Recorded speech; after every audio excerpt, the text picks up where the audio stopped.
नमस्कार, बिहार 24 सत्य सामना में आपका स्वागत है और मैं हूं आपके साथ सुषमा ठाकुर।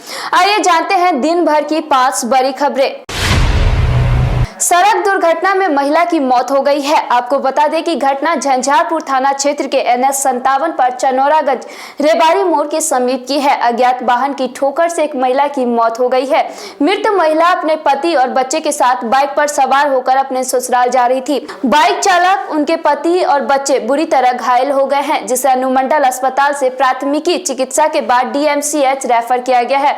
वहीं मृतका की पहचान फुलपरास थाना क्षेत्र के बेल्हा गांव निवासी 40 वर्षीय शिव नारायण ठाकुर की पत्नी 35 वर्षीय मिथिलेश कुमारी के रूप में हुई है। दुर्घटना बाद घायलों को अस्पताल लाया गया है, मगर अस्पताल पहुंचते ही चिकित्सक ने महिला को मृत घोषित कर दिया। मृतका अपने नैहर राजनगर रामपट्टी गांव से ससुराल की ओर जा रही थी। मौत के बाद पति और बच्चे की जिंदगी भी दांव पर लगी हुई है। वाहन की पहचान अभी नहीं हो सकी। मवेशी घर में अलाप से निकली आग से 2 घर जलकर नष्ट हो गए हैं। एक गाय की बाछी भी जलकर मर गई। आपको बता दें कि आग लगी में लगभग 60 से 70 हजार की संपत्ति नष्ट हुई है।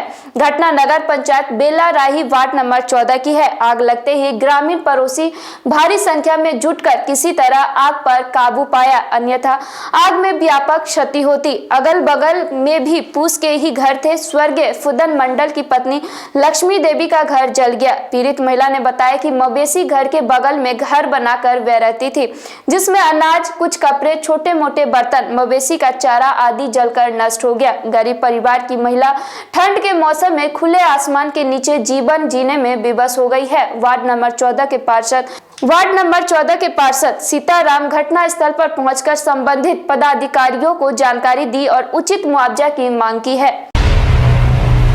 मधुबनी पुलिस का बाइक चोर पकड़ने का अभियान जारी है, जिसके तहत जिला में विभिन्न जगह पर छापा मारा गया है, जिसमें नगर थाना को 8 बाइक चोर, 5 बाइक, 5 मोबाइल बरामद कर सभी चोरों को जेल भेजा गया है। मधुबनी टाउन इंस्पेक्टर धर्मपाल ने कहा कि ये अभियान अभी जारी रहेगा। सड़क दुर्घटना में घायल हुए किशोर के परिजन को महज एक आवेदन देने के लिए थाना अध्यक्ष द्वारा बुरी तरह हड़काया गया है। उसे थाना से बिना आवेदन लिए ही भगा दिया गया। हैरान परेशान परिजन DSP कार्यालय झंझारपुर आकर गुहार लगाई। DSP के निर्देश पर शनिवार की देर शाम परिजन से आवेदन ले लिया गया और उसे दूसरे दिन आवेदन की प्राप्ति देने के लिए फिर से दोहरा दिया गया। पीड़ित व्यक्ति से व्यवहार की यह कार्यशैली रुद्रपुर थाना की सामने आई है। वहीं DSP आशीष आनंद ने बताया कि परिजन हमारे पास आए थे, आवेदन SHO को लेना चाहिए था। क्या है मामला, आइए आपको विस्तार से बताते हैं। 1 जनवरी को रजनीश झा उम्र 14, पिता राजेश झा अपने नानी से मिलने अररिया जा रहा था। वह अंद्राठारी प्रखंड के ठाडी गांव का रहने वाला है। रुद्रपुर थाना क्षेत्र के ननौर गांव के पास बिना नंबर प्लेट के एक बाइक सवार ने उसको जोरदार टक्कर मार दी। बाइक सवार की पहचान उसी गाँव के राघव कुमार पासवान पिता दिनेश पासवान के रूप में हुई है। घटना के बाद बाइक सवार नशे में धुत था। इस हादसे में रजनीश के सर में गहरी चोट लगी है। लोग उसे गंभीर हालत को देखते हुए उसे दरभंगा ले गए। रजनीश अभी कोमा में है, जीवन मौत से जूझ रहा है। उसके चाचा जब इस मामले में मामला दर्ज कराने रुद्रपुर थाना पहुंचे तो थाना अध्यक्ष अशोक कुमार उसकी रिपोर्ट लिखने और फौरी तौर में किसी भी मदद से इनकार कर दिया है। कहा माँ या बाप आएगा तभी आवेदन लेंगे।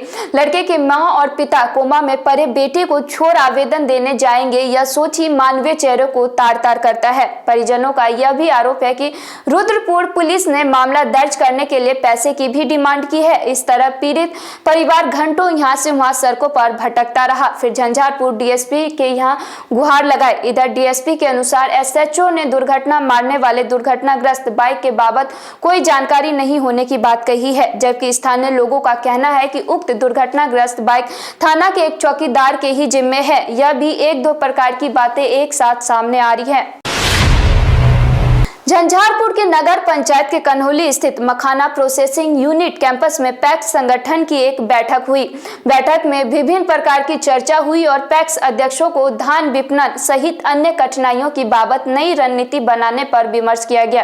बैठक में कोऑपरेटिव बैंक झंझारपुर से संबंधित तीनों प्रखंड अंद्राठाड़ी, झंझारपुर और लखनौर के पैक्स अध्यक्ष और व्यापार मंडल के अध्यक्ष शामिल थे।